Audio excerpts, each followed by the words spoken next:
Halloween, masques, maquillage, bonbons, attention danger. Bisphénol A, phtalate, allergènes, nanoparticules, la composition des produits spéciaux Halloween fait peur. Qui dit Halloween dit maquillage et masques en tout genre pour que les enfants paraissent le plus effrayants possible. Mais ce qui est véritablement effrayant, selon l'association 60 millions de consommateurs, c'est la composition de ces produits. En effet, alors que la présence dans les cosmétiques de produits chimiques mauvais pour la santé est prouvée, le maquillage spécial Halloween ne fait pas exception.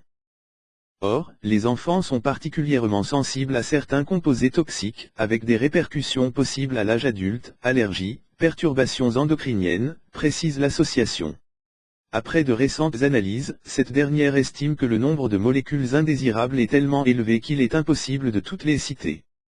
En ce qui concerne les produits de maquillage, les experts de l'association ont détecté, entre autres substances à risque, du propylparabène, un perturbateur endocrinien potentiel, de l'hydroxyanisole butylé, BHA, un antioxydant classé cancérogène possible par le Centre international de recherche sur le cancer et qui peut produire des réactions allergiques de la peau ou encore du méthylisothiazolinone, MI, un composé aussi très allergisant. Dans ce cas, quel maquillage privilégier ?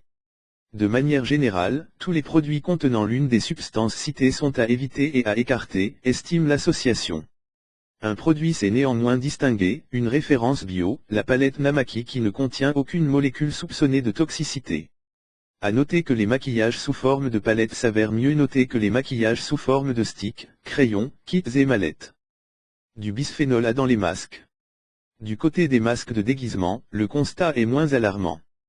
Mais pour en arriver à cette conclusion, les experts ont dû faire appel à un laboratoire, car la composition est absente des étiquettes. Résultat, la majorité des masques de notre sélection sont recommandables, parfois sans aucune réserve, sinon pour un usage ponctuel, souligne 60 millions de consommateurs. L'utilisation doit être limitée car, à titre d'exemple, la présence de bisphénol A, un perturbateur endocrinien dont l'utilisation est interdite dans les contenants alimentaires en France, a été révélée. Dans un autre masque, c'est le DEP, l'un des phtalates les plus préoccupants, qui a été mis en évidence. Dans les deux cas, les teneurs restent au-dessous des limites réglementaires, affirme l'association pour qui une réglementation spécifique s'impose.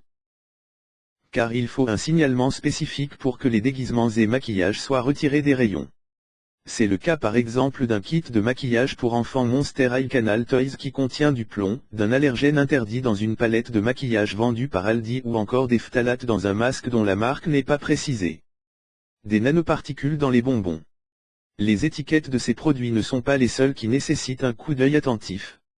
Les bonbons, autres produits phares d'Halloween, contiennent quant à eux des additifs alimentaires, acidifiants, gélifiants, colorants, eux-mêmes susceptibles de contenir des nanoparticules, met en garde l'association Agir pour l'environnement. Sa dernière enquête précise que plus de 100 produits alimentaires destinés aux enfants présents en supermarchés, bonbons teutés brûlés, Malabar, M&M's, Skittles, en contiennent, particulièrement du dioxyde de titane, à guetter sous le nom colorant 171. Des analyses similaires menées en juin dernier par la même association avaient montré qu'aucun produit alimentaire ne porte la mention nano dans la liste des ingrédients, comme l'exige la réglementation européenne. Or, ces particules extrêmement petites ont la capacité de franchir les barrières physiologiques, intestin, cerveau, rein, de pénétrer dans l'organisme et de s'y accumuler. Des effets toxiques sont documentés, dysfonctionnement de l'ADN, stress oxydatif, réactions inflammatoires, mort des cellules, précise Agir pour l'environnement, qui réclame un moratoire sur les nanoparticules.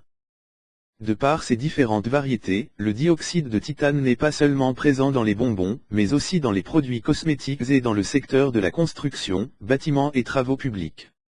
En 2006, le Centre international de recherche sur le cancer, CIRC, a classé le dioxyde de titane dans le groupe des substances cancérogènes possibles chez l'homme, 2B.